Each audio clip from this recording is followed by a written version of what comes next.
Hello दोस्तों, welcome to my channel. जो लोग पहली बार आए मेरे चैनल को प्लीज़ आप लोग सब्सक्राइब कर दीजिएगा। आज हम लोग बात करने वाले हैं बंधन बैंक लिमिटेड के बारे में। 1 डे के टाइम फ्रेम में मैंने चार्ट लगा रखा है। सबसे पहले हम लोग जानेंगे बाजार में जैसे गिरावट देखने को मिल रही है, वहाँ पर बंधन बैंक में भी एज यूजुअल गिरावट हमें देखने को मिली है। 1.35% का नेगेटिव रिटर्न आज इसने दिया, यानी कि लगभग 1.5% ये गिर चुका है आज के दिन। अगर हम लोग बात करें लेवल्स पर तो यहाँ पर देखिएगा सबसे पहला जो सपोर्ट इसके लिए निकलता हुआ आ रहा है वो 180 का सपोर्ट है। मैं कुछ दिनों पहले भी इसके लिए वीडियो बनाया था जहां पर मैंने 180 को अच्छा सपोर्ट के तौर पर आपको बताया था। यहां पर मैं फिर से कहना चाहूँगा 180 एक अच्छा सपोर्ट है। नेक्स्ट सपोर्ट के लेवल्स की हम लोग बात करें तो वो 160 का निकलता हुआ आ रहा है। अगर 180 के लेवल्स को ब्रेक डाउन करता है, जिस तरह के बाजार में सिचुएशन है उस हिसाब से कहीं ना कहीं ये 180 के लेवल्स को तोड़ता है तो ये आपको फिर 160 के आसपास जाता हुआ ये स्टॉक्स आपको डेफिनेटली दिख सकता है।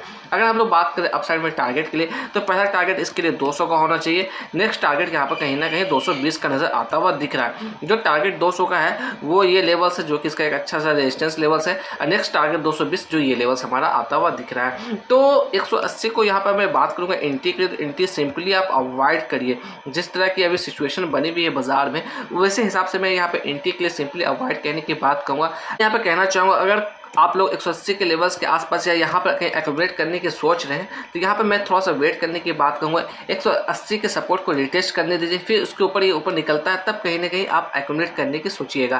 क्योंकि अगर हम लोग बात करें यहाँ से इससे आप लोग इस जोन में अगर एक्यूमुलेट करते ही फिर नीचे गिर जाएगा तो फिर कहीं ना कहीं आपका एवरेज आउट करना बेकार हो जाएगा। यहाँ पर तो थोड़ा सा वेट कर लीजिए, ठीक अपने सपोर्ट जोन के आसपास ट्रेड करता हुआ दिख रहा है। अगर यहाँ से बाजार में रिकवरी देखने को मिलती है तो होपफुली बंधन बैंक के अंदर भी हमें रिकवरी देखने को मिलेगी, तो फिर कहीं ना कहीं हम लोग एक्यूमुलेट के लिए जाएंगे। यहाँ पर आप एक्यूमुलेट के लिए जल्दबाजी ना करें क्योंकि ठीक अपने सपोर्ट जोन के आसपास ट्रेड करता हुआ दिख रहा है। अगर 180 के लेवल्स को रिटेस्ट करके ऊपर मूव करता है तब फिर कहीं ना कहीं हम लोग बना सकते हैं यहाँ पे एक्यूमुलेट की प्लानिंग। अदरवाइज आप इग्नोर करके चलिए। हम लोग डाउन साइड में बात करें 160 का ही सपोर्ट इसका एक अच्छा नजर आता हुआ दिख रहा है। अगर 160 के लेवल्स को ये तोड़ता है तो फिर ये स्टॉक्स कहीं ना कहीं 148 के आसपास जाता हुआ आपको भी दिख सकता है। तो यहाँ पर हम लोग बात करें एक्सपर्ट्स की क्या राय है इस बंधन बैंक को लेकर।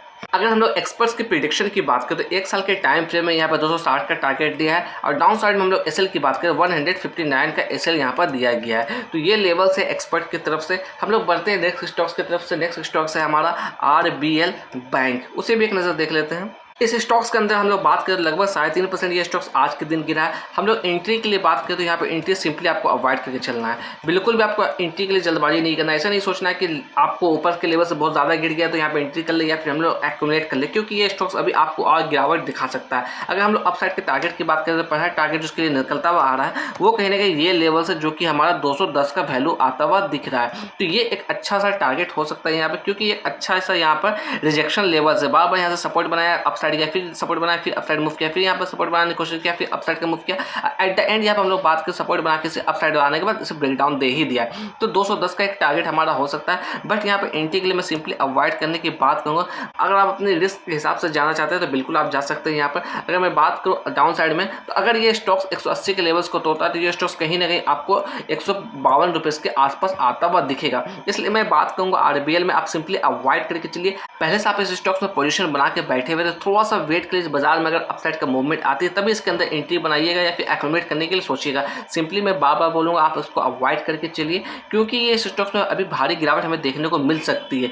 जिस तरह की फॉर्मेशन आज देखने को मिली कैंडल की तो उस हिसाब से कहीं ना कहीं इसके अंदर और भी गिरावट देखने को मिलेगी। ये स्टॉक्स अभी आपको 180 के आसपास जाता हुआ डेफिनेटली दिख सकता है यहाँ से। अगर हम लोग आरबीएल के अंदर फोरकास्ट एंड रेटिंग्स की बात करें तो 16 एनालिस्ट ने इसे कवर किया, जिसमें 69% लोगों ने कहीं ना कहीं बाय की रिकमेंडेशन इसके अंदर दी है। अगर हम लोग इस स्टॉक्स के अंदर शेयर होल्डिंग पैटर्न की बात करें तो प्रमोटर्स के पास एक भी शेयर नहीं है। म्यूचुअल फंड्स की हिस्सेदारी की बात करें 16% की हिस्सेदारी म्यूचुअल फंड के पास है। अगर हम लोग डीआईएस की बात करें 4.72% की हिस्सेदारी है। एफआईएस के पास लगभग 28.46% की हिस्सेदारी है। और सबसे बड़ी मेजोरिटी ऑफ द शेयर जो है वो रिटेलर्स के पास है। यहाँ पर लगभग 50.87% यानी कि 51% के आसपास की हिस्सेदारी सिर्फ और सिर्फ रिटेलर्स के पास है।